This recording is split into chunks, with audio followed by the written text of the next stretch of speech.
ನೋಡಿ ಅದೊಂದು ಪೀಸ್ ತೆಗೋಕ್ಕೆ ಪ್ರತಿಯೊಂದೊಂದು ಪೀಸುವೆ ಹಂಗೆ ಕಟ್ ಮಾಡಿ ಪಜಲ್ ಥರ ಜೋಡಿಸೋದು ಇದು ನೋಡಿ. ಇದು ಪಜಲ್ ಥರ ಜೋಡಿಸ್ತಾರೆ ನೋಡಿ. ಈಗ ಅದು ಅದರೊಳಗಡೆ ಕರೆಕ್ಟಾಗಿ ಕೂತ್ಕೊಳ್ಳುತ್ತೆ. ಸೊ ಇದು ಕಟ್ಟಿಂಗ್ ಮಾಡೋದು ಪ್ರೋಸೆಸ್ಸು.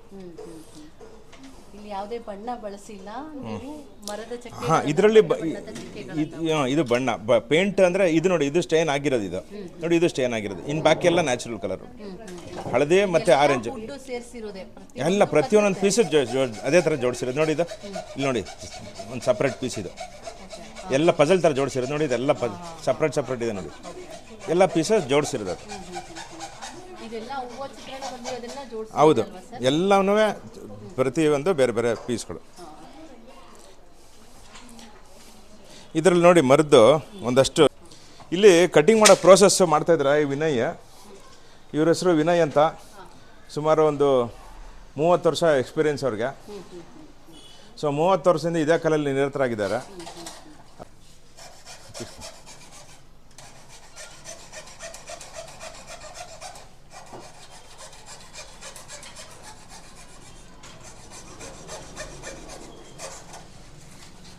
ನೋಡಿ ಅದೊಂದು ಪೀಸ್ ತೆಗೋಕ್ಕೆ ರೈಲ್ವೆ, ಹಳೆ ಕಾಲದಲ್ಲಿ ರೈಲ್ವೆ ಪಟ್ರಿಗಳಾಗ್ತಿದ್ರಲ್ಲ, ರೈಲ್ವೆ ಇದಕ್ಕೆ ಸ್ಲೀಪರ್ಗಳು, ಆ ಸ್ಲೀಪರ್ದು ಮರಗಳೆಲ್ಲ ತೊಗೊಂಬಂದು ನಾವು ಎಷ್ಟೋ ವರ್ಷ ಅದನ್ನೇ ಉಪಯೋಗಿಸಿದ್ವಿ. ಅಂದರೆ ಅದರಲ್ಲೂ ಬೇರೆ ಬೇರೆ ಜಾತಿ ಮರಗಳು ಬರ್ತಾಯಿತ್ತು.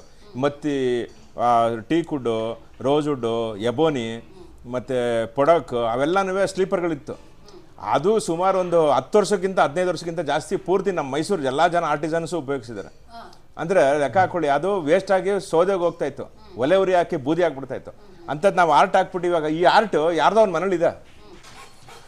ಈಕೆ ಬಂದು ಸಂಗೀತ ಅಂತ.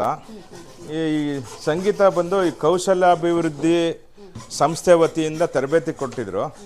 ನಮ್ಮ ಕರಕುಶಲ ಉತ್ಪಾದಕರ ಸಂಘ ವತಿಯಿಂದ ಒಂದು ಟ್ರೈನಿಂಗ್ ನಡೀತು, 9 ತಿಂಗಳು ಟ್ರೈನಿಂಗು. ಅದರಲ್ಲಿ ಇವಳು 2 ವರ್ಷ ಮುಂಚೆ ಕಲ್ತ್ಕೊಂಡು ಇವಾಗ ಇವಳು ಸ್ಕಿಲ್ ಆರ್ಟಿಸನ್ ಆಗಿದ್ದಳು. ಹೌದು, ಕೌಶಲಾಭಿವೃದ್ಧಿ ಸಂಸ್ಥೆಯಿಂದ ಮತ್ತು ನನ್ನ ಹತ್ರನೂ ಪ್ರೈವೇಟಾಗಿ ಬಂದು ಕಲ್ತ್ಕೋತಾರೆ. ಸರ್ಕಾರದಿಂದ ಬೇರೆ ಬೇರೆ ಜಾಗದಲ್ಲಿ ಇದಕ್ಕೆ ತರಬೇತಿ ಕಾರ್ಯಕ್ರಮಗಳು ನಡೀತಾ ಇರುತ್ತೆ. ಕಲಿಬೋದು ಎಲ್ಲಿ ಬೇಕಾದರೂ. ಹಾಂ, ಅಲ್ಲ ಅರ್ಧ ಆಗಿದೆ ನೋಡಿ ಅದು.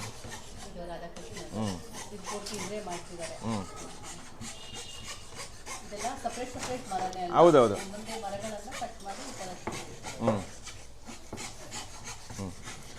ಈಗ ನೋಡಿ, ಇವರು ನಮ್ಮ ವಿನಯ್, ಇದು ಒಂದು ಹಳ್ಳಿ ಚಿತ್ರಣ. ನೀವು ಇದು ಪೂರ್ತಿ ದೂರದಿಂದ ನೋಡಿದಾಗ ನಿಮಗೆ ಪೇಂಟಿಂಗ್ ಥರ ಕಾಣುತ್ತಿದ್ದು, ಆದರೆ ಇದು ಪೇಂಟಿಂಗ್ ಅಲ್ಲ, 100% ವುಡ್. ಇದು ಮರ.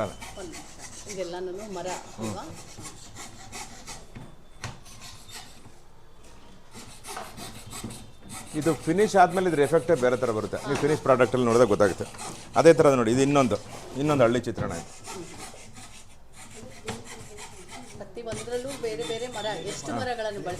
ಇದರಲ್ಲಿ ಸುಮಾರು ಒಂದು 12-13 ಇದೆ, ಬೇರೆ ಬೇರೆ ಮರ ಇದೆ. ಇದರಲ್ಲಿ ನೋಡಿ ಪೂರ್ತಿ ಇದರಲ್ಲಿ 2 ಆರ್ಟಿಫಿಷಿಯಲ್ ಮರ, ಅಂದರೆ ಕಲರ್ ಸ್ಟೇನ್ಡ್ ವುಡ್ ನೋಡಿ. ಇದೊಂದು ಆರೆಂಜ್ ಒಂದು, ಇದೊಂದು ಯೆಲ್ಲೋ ಒಂದು. ಇನ್ನು ಬಾಕಿ ಎಲ್ಲ ನ್ಯಾಚುರಲ್ ಆಗಿದೆ. ಹೌದು.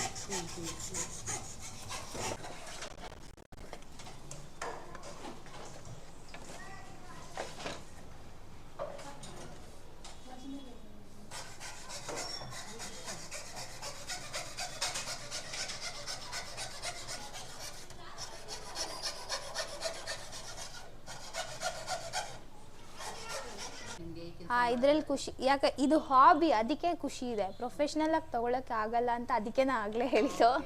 ನಾನು ಈ ಆರ್ಟ್ನ ಹಾಬಿಯಾಗಿ ಎಂಜಾಯ್ ಮಾಡ್ಕೊಂಡು ಮಾಡೋಕ್ಕೇ ಕೆಪ್ಟ್ ಇಟ್ ಆ್ಯಸ್ ಹಾಬಿ. ನಾನು ಹವ್ಯಾಸ ಥರನೇ ಇಟ್ಕೊಂಡಿದ್ದೀನಿ. ಅವಾಗವಾಗ ಬಂದು ಖುಷಿಗೋಸ್ಕರ ಮಾಡೋಕ್ಕೆ ಆ ಥರ. ನೋಡಿ, ಇದು ಹಲಸಿನ ಮರ. ಇದು ರೋಸ್ ವುಡ್, ಇದು ರೋಸ್ ವುಡ್. ಇದು ಡಿಪೆಂಡ್ಸು ಆ ವಾತಾವರಣದಲ್ಲಿ, ಅಂದರೆ ಮಣ್ಣಿನ ಗುಣಲಕ್ಷಣದ ಮೇಲೆ ಇದು ಕಲರ್ಗಳು ಚೇಂಜ್ ಆಗುತ್ತೆ. ಸೊ ಇದು ನೋಡಿ, ಇದು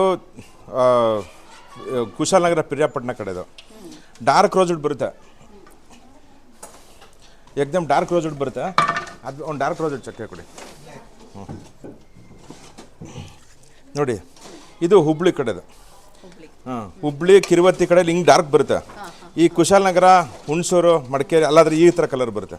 ಸೊ ಇದು ಡಿಫ್ರೆನ್ಸಸ್ಸು ನೋಡಿ. ಇದು ಮಡ್ಡಿ ಮರ, ಇದು ರಬ್ಬರ್ ವುಡ್, ಇದು ಸಂಪಿಗೆ ಮರ, ಇದು ಆಲೆ ಮರ, ಇದು ಮಡ್ಡಿ ಮರನೇ, ಇದ್ರದ್ದೇ ಮಡ್ಡಿ ಮರನೇ ಇದುವೆ. ಇದು ಸಂಪಿಗೆ ಮರನೇ. ಇದು ಪೊಡಕ್ ಅಂತ, ಇದು ಹೊರಗಡೆಯಿಂದ ಬರುತ್ತೆ. ಅಂದರೆ ಇದು ಅಂಡಮಾನ್ ಟೀಕ್ ಅಂತಲೇ ಹೇಳ್ತಾರೆ. ಅಂಡಮಾನೇ ಇದಕ್ಕೆ ಮೂಲ. ಹೊರಗಡೆ ದೇಶದಲ್ಲಿ ಇದು ಆಫ್ರಿಕಾದಿಂದನೂ ಬರುತ್ತೆ. ಸೊ ಇದು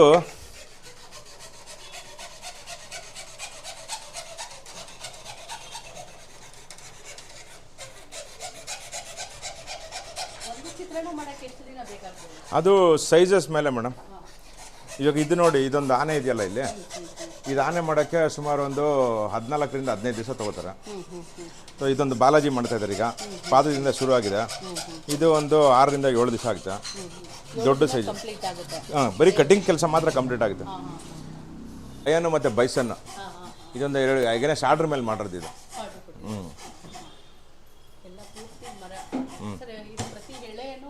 ಹೌದು, ಎಲ್ಲನೂ ಮರನೇ ಮೇಡಮ್. ಒಂದೊಂದು ಎಳೆನೂ ಸಣ್ಣ ಸಣ್ಣದಾಗಿ ಕಟಿಂಗ್ ಆಗಿರೋದು ಇದು. ಇಲ್ಲಿ ನೋಡಿ ಬೆಳಕಲ್ಲಿ ಚೆನ್ನಾಗಿ ಕಾಣುತ್ತೆ ನಿಮಗೆ. ಹಿಂದ್ಗಡೆ ತಿರುಗಿಸಿ, ಇದು ಬ್ಯಾಕ್ ಸೈಡಿಂದ ನೋಡ್ರೆ ನಿಮಗೆ ಕ್ಲೀನಾಗಿ ಗೊತ್ತಾಗುತ್ತೆ. ಇಲ್ಲಿ ಹತ್ರದಲ್ಲಿ ನೋಡಿ ಮೇಡಮ್, ಈಗ ನೋಡಿ ಪ್ರತಿ ಪೀಸು ಕೈಯಲ್ಲೇ ಕಟ್ ಮಾಡೋದು ಇದು. ಸಣ್ಣ ಸಣ್ಣದಾಗೆ ಕೂದಲೆಳೆ ಅಷ್ಟು ದಪ್ಪನೂ ಕಟ್ ಮಾಡ್ತಾರೆ.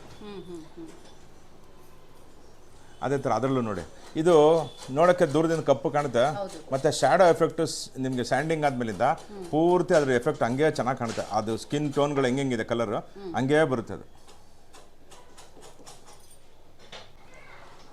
ಮೇಡಮ್ ನಮಸ್ಕಾರ. ನಮ್ಮದು ಮೈಸೂರಿನ ಕುಂದಣ ಕಲೆ, ಕನ್ನಡದಲ್ಲಿ ಹೇಳಿದ್ರೆ. ಇಂಗ್ಲೀಷಲ್ಲಿ ವುಡ್ ಇನ್ಲೇ ಆರ್ಟ್ ಅಂತ ಹೇಳ್ತೀವಿ. Mysuru traditional wooden ಇನ್ಲೇ art work. So ಇದು ಮಾಡೋದು, ವುಡ್ ಇನ್ಲೇ ಆರ್ಟ್ ವರ್ಕ್ ಮಾಡೋದು ಮರದಲ್ಲಿ ಅಂತಂದರೆ ಬೇರೆ ಬೇರೆ, ಈ ತಾವೆಲ್ಲ ನೋಡ್ತಾ ಇದ್ದೀರಾ ಇದೆಲ್ಲನೂ ಬೇರೆ ಬೇರೆ ಮರಗಳು. ಇದರಲ್ಲಿ ಆರ್ಟಿಫಿಷಿಯಲ್ ಅಂದರೆ ಕೆಲವು ಮಾತ್ರ ಇರ್ತವೆ, ಒಂದು 4-5 ಮಾತ್ರ ಬಣ್ಣ ಹಾಕಿರೋದಿರ್ತವೆ. ಬಾಕಿ ಎಲ್ಲನೂ ನ್ಯಾಚುರಲ್ ಕಲರ್ ವುಡ್ಗಳು. ರೋಸ್ ವುಡ್ಡು, ಹೌದೌದು. ಅದು ಸಂಪಿಗೆ ಮರ ಇರುತ್ತೆ, ಹುಣಸೆ ಮರ ಇರುತ್ತೆ, ರಬ್ಬರ್ ವುಡ್ ಇರುತ್ತೆ, ಆಲೆ ಮರ, ಮಡ್ಡಿ ಮರ, ಹಲಸಿನ ಮರ, ಈ ಥರ ಮತ್ತಿ. ಇದಿಷ್ಟು ನೋಡಿ ಕಲರ್ ವುಡ್. ಇದನ್ನು ಬಿಳಿ ಮರಕ್ಕೆ ಕಲರ್ ಮಾಡೋದು ಇದು ನೋಡಿ. ಇದಿದೆಯಲ್ಲ ಈ ಆಲೆ ಮರ, ಇದು ಆಲೆ ಮರಕ್ಕೆ ಇದು ಬಣ್ಣ ಮಾಡೋದು ಇದು. ಈ ಬಟ್ಟೆಗೆ ಹೆಂಗೆ ಸ್ಟೈನ್ ಮಾಡ್ತೀವಿ ಅಂದರೆ ಹತ್ತಿ ನೂಲು ತೆಗೆದುಕೊಂಡೆ ಸ್ಟೈನ್ ಮಾಡಿಬಿಟ್ಟು ಹೆಂಗೆ ಬಟ್ಟೆ ನೇಯ್ತಾರೆ ಆ ಥರ ಇದು ಮರಕ್ಕೆ ಬಣ್ಣ ಹಾಕೋದು. ಆಮೇಲಿಂದ ಇದು ಕಟ್ಟಿಂಗ್ ಮಾಡ್ಕೊಂಡು ಹೋಗ್ತೀವಿ ನೋಡಿ. ಕಟ್ಟಿಂಗ್ ಮಾಡಿದಾಗ ನಿಮಗೆ ಒಳಗಡೆ ಪೀಸಲ್ಲಿ ಎಲ್ಲೂ ನಿಮಗೆ ಕಲರ್ ಇಲ್ಲ, ಅಂದರೆ ಬಿಳಿ ಮರ ಕಾಣ್ತಾಯಿಲ್ಲ. ಇದು ಫುಲ್ ಸ್ಟೇನ್ ಆಗಿದೆ.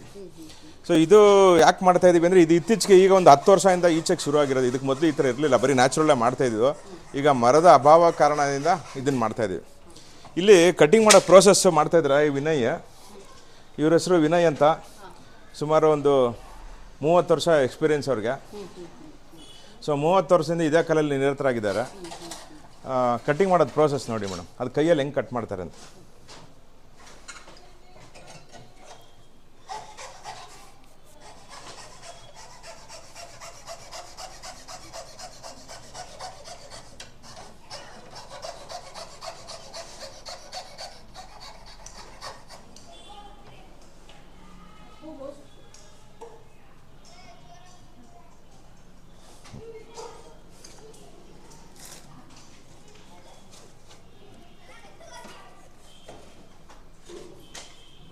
ಮೇಡಮ್ ಇದು ಮರ ಎಲ್ಲ ಮೇಡಮ್, ಇದು ನಾವು ಈ ಆರ್ಟ್ ಪರ್ಪಸ್ಗೆ ಕಟ್ ಮಾಡೋಂಥ ಮರಗಳಲ್ಲ.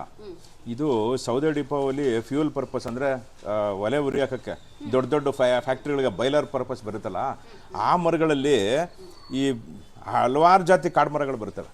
ಈ ಹಲವಾರು ಕಾಡು ಮರಗಳಲ್ಲಿ ಕೆಲವು ಮಾತ್ರ ನಮ್ಮ ಹತ್ರ ಒಂದು 20-22 ಮರಗಳು ಮಾತ್ರ ನಮ್ಮ ಇನ್ಲೆ ಕಲೆಗೆ ಉಪಯೋಗ ಆಗುತ್ತೆ. ಅದೇನು ಮಾಡ್ತಾರೆ, ಇದನ್ನು ಈ ಕಲೆಗೆ ಉಪಯೋಗ ಆಗುತ್ತೆ ಅನ್ನೋ ಲೆಕ್ಕದಲ್ಲಿ ಈ ನಮ್ಮ ಸರೌಂಡಿಂಗಲ್ಲಿ ಇರೋವಂಥ ಸೌದೆ ಡಿಪೋ ಅವ್ರು ಏನು ಮಾಡ್ತಾರೆ, ಆ ಮರನ ಸೆಲೆಕ್ಟ್ ಮಾಡಿಕೊಂಡು ಎತ್ತಿಟ್ಕೊಂಡು ಅದನ್ನು ಕಟ್ ಮಾಡಿಬಿಟ್ಟು ಈ ಥರ ಸ್ಲೈಸಸ್ 4 mm ಥಿಕ್ನೆಸ್ಗೆ ಕಟ್ ಮಾಡಿಬಿಟ್ಟು ಈ ಥರ ಇರುತ್ತೆ ಒಂದು ಚಕ್ಕೆ, ಒಂದು ಫುಲ್ ಚಕ್ಕೆ ಅಂದರೆ ಇಲ್ಲ ಇಲ್ಲಿದೆ ತೋರಿಸ್ತೀನಿ, ಇಲ್ಲಿದೆ ನೋಡಿ, ಇಲ್ಲಿ ಈ ಸೈಜ್ಗೆ ಒಂದು ಕಟ್ ಮಾಡಿಕೊಡ್ತಾರೆ ಸ್ಲೈಸಸ್ ಮಾಡಿಬಿಟ್ಟು ಈ ಥರ. ಸೊ ಇದು ಒಂದು 20 ಇಂಚ್ ಉದ್ದ, 4 ಇಂಚ್ ಆಗಲಿಕ್ಕೆ ಸ್ಲೈಸಸ್ ಮಾಡಿ ಇದು ಒಂದು ಪೀಸ್ಗೆ ಇಷ್ಟು ಅಂತ ಮಾರ್ತಾರೆ. ಇದು ಅವ್ರಿಗೂ ಸ್ವಲ್ಪ ಪ್ರಾಫಿಟ್ ಇರುತ್ತೆ. ಮತ್ತು ನಾವು ಇದಕ್ಕೋಸ್ಕರ ಆಮೇಲೆ ಇದು ಯಾವುದೋ ಮರಗಳು ಈ ಉಪಯೋಗಿಸ ರೋಸ್ ವುಡ್ ಮತ್ತು ಟೀಕ್ ವುಡ್ ಬಿಟ್ಟರೆ ಬಾಕಿ ಎಲ್ಲ ಮರಗಳು ಭಾಳ ಫಾಸ್ಟ್ ಗ್ರೋಯಿಂಗ್ ಮರಗಳು, ಭಾಳ ಫಾಸ್ಟಾಗಿ ಒಂದು 5 ವರ್ಷ 10 ವರ್ಷಕ್ಕೆಲ್ಲ ವಾಪಸ್ಸು ಅದು ಈಗ ಕಟಾವಾದರೆ ತಿರ್ಗಾ ಬೆಳೆಯೋಂಥ ಮರಗಳೇ ಉಪಯೋಗಿಸೋದು ಇವೆಲ್ಲ. ಆಮೇಲೆ ಇದು ನಮ್ಮ ಕಲೆಯಿಂದ ಕಾಡು ನಾಶ ಅಂತ ಖಂಡಿತವಾಗ್ಲೂ ಆಗಲ್ಲ. ಸೊ ನನ್ನ ಫ್ರೀ ಟೈಮಲ್ಲಿ ಅಥವಾ ಸ್ಯಾಟರ್ಡೆ ಸಂಡೇ ಎಲ್ಲ ಬಂದಾಗ ನಾನು ಫ್ಯಾಕ್ಟ್ರಿಗೆ ಬರ್ತೀನಿ. ಅಪ್ಪ ಅಮ್ಮ ಇಲ್ಲದಿದ್ದಾಗ ನಾನು ಶೋರೂಮ್ ನೋಡ್ಕೊತೀನಿ. ಮತ್ತು ಎಕ್ಸಿಬಿಷನ್ಸ್ ಸ್ಟಾಲ್ಸಲ್ಲಿ ಹೋಗಿ ನಾನು ಎಕ್ಸ್ಪ್ಲೇನ್ ಮಾಡ್ತೀನಿ. ಎಕ್ಸ್ಪ್ಲೇನ್ ಮಾಡೋಕ್ಕೆ ಯಾಕೆ ಆಗ್ತಿದೆ ಅಂದರೆ ನಾನು ಆರ್ಟ್ನ ಎಕ್ಸ್ಪೀರಿಯೆನ್ಸ್ ಮಾಡಿದ್ದೀನಿ, ಈ ಕಲೆಯನ್ನು ಕೂತು ನಾನು ಮಾಡಿದ್ದೀನಿ. ಅದಕ್ಕೆ ನನ್ನ ಅನುಭವನ ಅವ್ರಿಗೆ ಹಂಚೋಕ್ಕೆ ಆಗ್ತಿದೆ. ಸೊ ಇಂಪಾರ್ಟೆಂಟ್ ಕೂಡ ನಾವು ಅವ್ರಿಗೆ ಹಂಚಬೇಕಂದ್ರೆ ನಾವು ಆರ್ಟ್ ಏನು ಅಂತ ತಿಳಿಸ್ಬೇಕಂದ್ರೆ ನಾವು ಅನುಭವ ಪಡ್ಕೊಳ್ಳೋದು ಇಂಪಾರ್ಟೆಂಟ್. ಅದಕ್ಕೆ ನಾನು ಫ್ಯಾಕ್ಟ್ರಿಯಲ್ಲಿದ್ದು ನಾನು ಸೇಲ್ ಮಾಡಿದ್ದೀನಿ ಮತ್ತು ನಾನು ನಿಂತು ಪ್ರಮೋಟ್ ಮಾಡಿದ್ದೀನಿ ಆರ್ಟನ್ನ. ಸೊ ಇದು ನನ್ನ ಜನರೇಷನಲ್ ಆರ್ಟ್. ತಾತ ಶುರು ಮಾಡಿದ್ದು, ಇವಾಗ ಅಪ್ಪ ಕಂಟಿನ್ಯೂ ಮಾಡ್ತಾಯಿದ್ದಾರೆ. ಆ್ಯಂಡ್ ಆಲ್ಸೋ ನಾನು ಹಾಬಿಯಾಗಿ ಹವ್ಯಾಸ ಆಗಿ ತೊಗೊಂಡಿದ್ದೀನಿ. ಬಟ್ ನನ್ನ ತಂಗಿ ಇದರಲ್ಲಿ ತುಂಬ ಇಂಟ್ರೆಸ್ಟ್ ಇದ್ದು ಅವಳು ಡಿಸೈನಿಂಗ್ ಕೋರ್ಸೇ ತೊಗೊಂಡು ಅವಳು ಇದನ್ನು ಕಂಟಿನ್ಯೂ ಮಾಡ್ತೀನಿ ಅಂತ ಮುಂದೆ ಬಂದಿದ್ದಾಳೆ. ಬಟ್ ನಾನು ಹಾಬಿಯಾಗಿ ತೊಗೊಂಡಿದ್ದೀನಿ. ಹಾಗೆ ಎಲ್ಲರೂ ಅಂದರೆ ಅವ್ರ ಜನರೇಷನಲ್ ಆರ್ಟ್ ಅಥವಾ ಅವ್ರ ಅಪ್ಪ ಅಮ್ಮ ಮಾಡಿದ ಕೆಲಸನ ಸ್ವಲ್ಪ ಟಚ್ ಇಟ್ಕೊಳ್ಬೇಕು. ಅವ್ರು ಅದರಲ್ಲಿ ಇನ್ವಾಲ್ವ್ ಆಗಿ ಅದೇನು ಅಂತ ಕಲ್ತಿರಬೇಕು. ಎಲ್ಲ ರೈತರ ಮಕ್ಕಳು ಇಂಜಿನಿಯರೇ ಆಗಿಬಿಟ್ರೆ ಅನ್ನ ಬೆಳೆಯೋರು ಯಾರು ನೆಕ್ಸ್ಟು? ಸೊ ಹಾಗೆ ಆ ಥರ ಎಕ್ಸಾಂಪಲ್ ಕೊಟ್ಟರೆ ಈ ಆರ್ಟನ್ನು ಉಳಿಬೇಕಂದ್ರೆ ನಾವೊಂದು ಮುಂದೆ ತಗೊಳೋಗೋಸ್ಕರ ಬರೀ ಹಳೆ ಡಿಸೈನೇ ಮಾಡ್ಕೊಂಡಿರ್ಬೇಕಂತೇನಿಲ್ಲ. ನ್ಯೂ ಕಂಟೆಂಪ್ರರಿ ಡಿಸೈನ್ ಅಥವಾ ಜನರೇಷನ್ಗೆ ಒದಗೋ ಹಾಗೆ ಮಾಡಿಕೊಂಡು ನಾವು ಹಾಬಿಯಾಗಿ ಅಥವಾ ಮುನ್ನಡೆಸ್ಕೊಂಡು ಹೋಗಬೇಕು ಅನ್ನೋ ಅಭಿಪ್ರಾಯ ನಂದು. Thank you. ನಾವು ಇಯರಿಂಗ್ಸ್ ಮಾಡಿದ್ವಿ ಕೊರೋನಾ ಟೈಮಲ್ಲಿ. ಮತ್ತು ನಾವು ನಿಫ್ಟ್ ಕಾಲೇಜಿಗೆ ಎಕ್ಸಿಬಿಷನ್ಗೆ ಹೋಗ್ಬೇಕಾದ್ರೆ ನ್ಯೂ ಐಡಿಯಾಸ್ ಮಾಡ್ಕೊಂಡು ತೊಗೊಂಡು ಹೋಗ್ಬೇಕಿತ್ತು. ಸೊ ಅಲ್ಲಿಗೆ ಇಯರಿಂಗ್ಸ್ ಮಾಡಿದ್ವಿ, ಪೆಂಡೆಂಟ್ ಮಾಡಿದ್ವಿ, ಫ್ರಿಡ್ಜ್ ಮ್ಯಾಗ್ನೆಟ್ಸ್ ಮಾಡಿದ್ವಿ, ಈ ಥರ ಅದನ್ನು ಮಾಡಿ ನೆಕ್ಸ್ಟ್ ಮಿರರ್ ಫ್ರೇಮ್ಸ್ ಕೂಡ ಮಾಡ್ಕೊಂಡ್ವಿ. ಅದನ್ನು pocket mirror and also trip friendly mirror. ಅದಾದಮೇಲೆ ನಾವು ಲೇಸರ್ ಉಪಯೋಗಿಸಿನೂ ಐಟಮ್ಸ್ ಪ್ರಾಡಕ್ಟ್ಸ್ ರೆಡಿ ಮಾಡ್ತೀವಿ. ಯಾಕಂದರೆ ಬಲ್ಕ್ ಆರ್ಡರ್ಸ್ ಬಂದಾಗ ಯಾವಾಗಲೂ ಹ್ಯೂಮನ್ ರಿಸೋರ್ಸೇ ಉಪಯೋಗ್ಸೋಕ್ಕಾಗಲ್ಲ, ಅವರಿಗೂ ಬರ್ಡನ್ ಮಾಡೋಕ್ಕಾಗಲ್ಲ.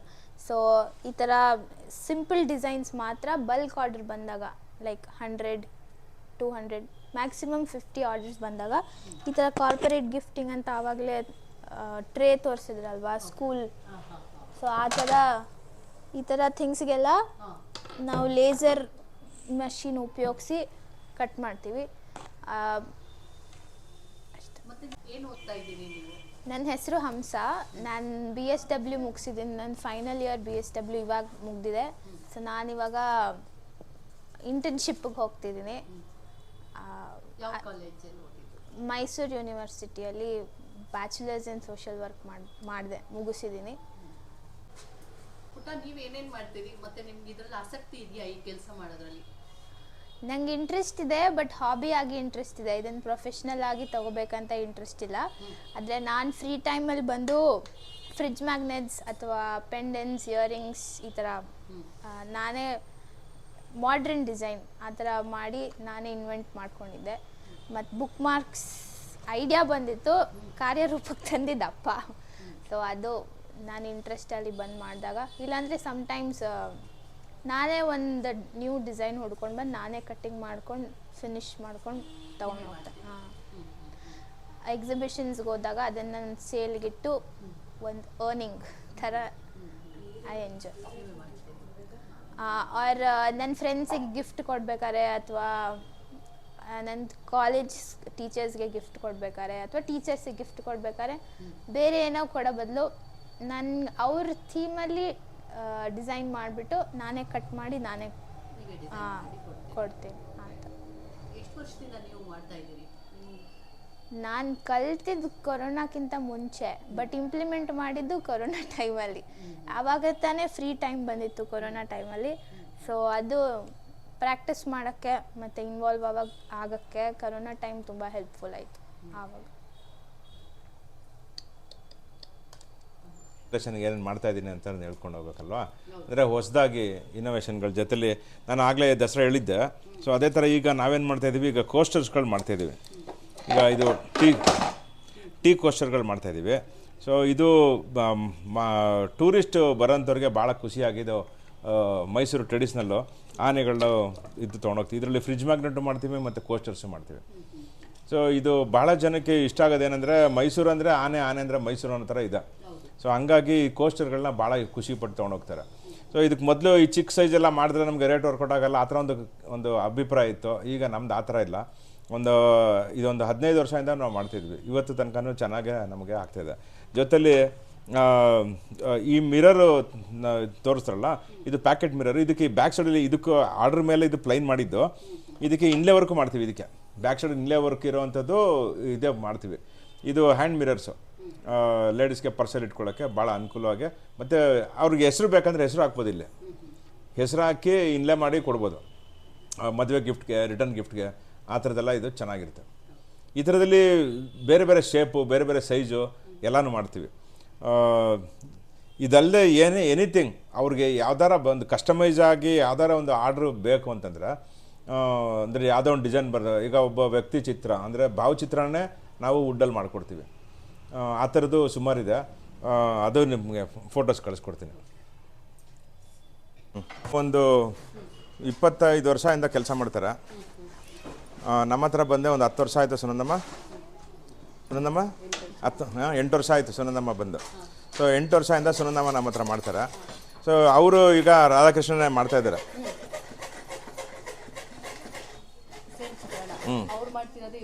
ಹೌದೇ, ಸೇಮ್ ಅದೇ ಥರ ಡಿಸೈನ್. ಈ ಗಾಡ್ಸ್ ಪಿಕ್ಚರಲ್ಲೆಲ್ಲ ಸ್ವಲ್ಪ ನಾವು ಕಮರ್ಷಿಯಲ್ ಆಗಿರಲಿ ಅಂತ ಕಲರ್ ಬಳಸ್ತೀವಿ.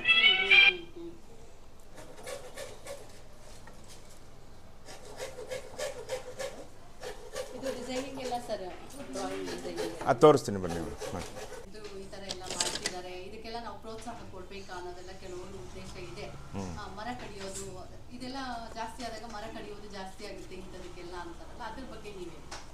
ಮೇಡಮ್, ಇದು ನಿಜವಾಗ್ಲೂ ಅದು ತಪ್ಪು ಗ್ರಹಿಕೆ.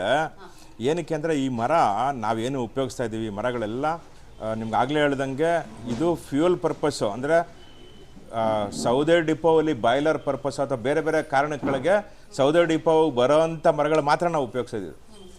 ಇದಕ್ಕೋಸ್ಕರ ನಾವು ಹೋಗಿ ಎಲ್ಲೂ ಮರ ಕಡಿಯಲ್ಲ, ಅಥವಾ ನಾವು ಹೋಗಿ ಮರ ಡಿಮ್ಯಾಂಡ್ ಇಟ್ಬಿಟ್ಟು ಇದನ್ನ ಕಡಿದ್ಬಿಟ್ಟು ನಮಗೆ ಕೊಡಿ ಅಂತ ಅಂದ್ಬಿಟ್ಟು ಆ ಥರ ಎಲ್ಲೂ ಕೇಳಲ್ಲ. ಈ ಕೆಲವು ಸಲ ನಾವು ರೈಲ್ವೆ ಹಳೆ ಕಾಲದಲ್ಲಿ ರೈಲ್ವೆ ಪಟ್ರಿಗಳಾಗ್ತಿದ್ರಲ್ಲ, ರೈಲ್ವೆ ಇದಕ್ಕೆ ಸ್ಲೀಪರ್ಗಳು, ಆ ಸ್ಲೀಪರ್ದು ಮರಗಳೆಲ್ಲ ತೊಗೊಂಬಂದು ನಾವು ಎಷ್ಟೋ ವರ್ಷ ಅದನ್ನೇ ಉಪಯೋಗಿಸಿದ್ವಿ. ಅಂದರೆ ಅದರಲ್ಲೂ ಬೇರೆ ಬೇರೆ ಜಾತಿ ಮರಗಳು ಬರ್ತಾಯಿತ್ತು. ಮತ್ತು teak wood, rose wood, ebony ಮತ್ತು ಪೊಡಕ್, ಅವೆಲ್ಲನೂ ಸ್ಲೀಪರ್ಗಳಿತ್ತು. ಅದು ಸುಮಾರು ಒಂದು 10 ವರ್ಷಕ್ಕಿಂತ 15 ವರ್ಷಕ್ಕಿಂತ ಜಾಸ್ತಿ ಪೂರ್ತಿ ನಮ್ಮ ಮೈಸೂರು ಎಲ್ಲ ಜನ ಆರ್ಟಿಸನ್ಸು ಉಪಯೋಗಿಸಿದ್ದಾರೆ. ಅಂದರೆ ಲೆಕ್ಕ ಹಾಕೊಳ್ಳಿ, ಅದು ವೇಸ್ಟ್ ಆಗಿ ಸೋದೆಗೆ ಹೋಗ್ತಾಯಿತ್ತು, ಒಲೆ ಉರಿ ಹಾಕಿ ಬೂದಿ ಹಾಕ್ಬಿಡ್ತಾಯಿತ್ತು. ಅಂಥದ್ದು ನಾವು ಆರ್ಟ್ ಹಾಕ್ಬಿಟ್ಟು ಇವಾಗ ಈ ಆರ್ಟು ಯಾರ್ದೋ ಒಂದು ಮನೇಲಿದೆ. ನಾವು ಮಾಡಿರೋಂಥ ಕಲೆಗಳು ಇದೆಲ್ಲ ಶಾಶ್ವತವಾಗಿರುತ್ತೆ. ನಮ್ದು ಏನೇ ಮೇಡಮ್ ಯಾವುದೇ ಐಟಮ್ ಮಾಡಿದ್ರು ಇದೆಲ್ಲ ನಮ್ಮದು ಲೈಫ್ ಟೈಮು. ಎಷ್ಟು ಸಲ ಬೇಕಾದ್ರೆ ತಿರ್ಗಾ ರೀಫಿನಿಷಿಂಗ್ ಮಾಡ್ಬೋದು. ಸೊ ಇದು ಮರದಲ್ಲೇ ಯಾವುದೇ ರೀತಿ ಪರಿಸರಕ್ಕೆ ಹಾನಿ ಆಗೋದು ಅಥವಾ ನಮ್ಮ ಮರಗಳಿಗೆ ಆಗಲಿ ನಮ್ಮ ನಿಸರ್ಗಕ್ಕೆ ಟೋಟಲಾಗಿ ನಮ್ಮದು ಎನ್ವಾಲ್ಮೆಂಟ್ಗೆ ಯಾವುದೇ ರೀತಿ ನಮಗೆ ತೊಂದರೆ ಆಗೋಂಥದ್ದು ನಮ್ಮದು ಇದರಲ್ಲಿಲ್ಲ.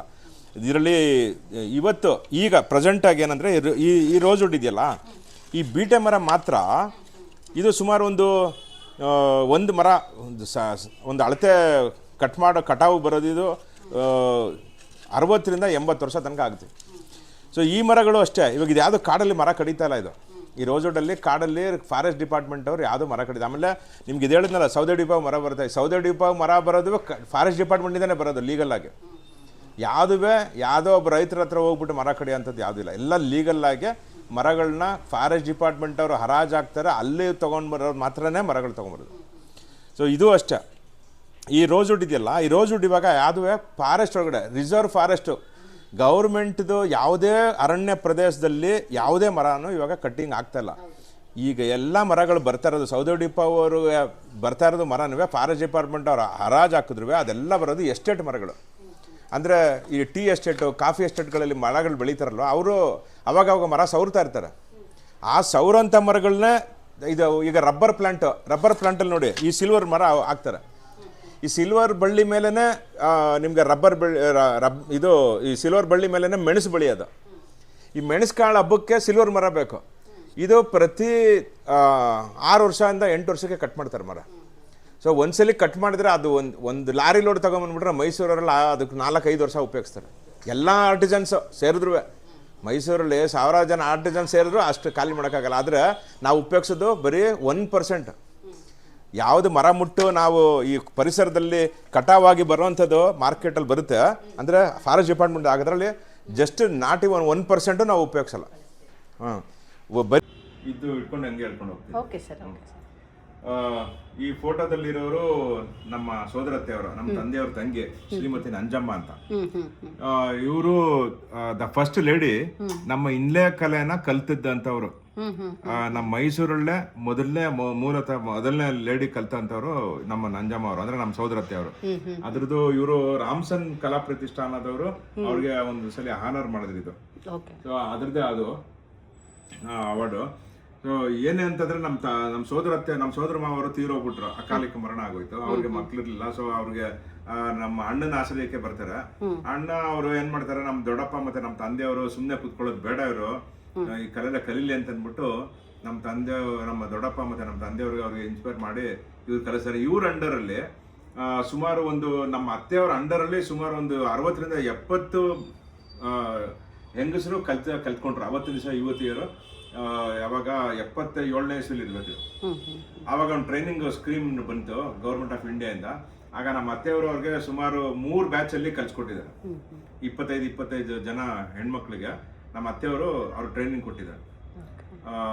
ಸೊ ನಮ್ಮ ಅತ್ತೆಯವ್ರಿಗೆ ನಾವು ನೆನ್ಸ್ಕೊಂಡಿದ್ದು ತುಂಬಾ ಖುಷಿಯ ವಿಷಯ ಇದರಲ್ಲಿ.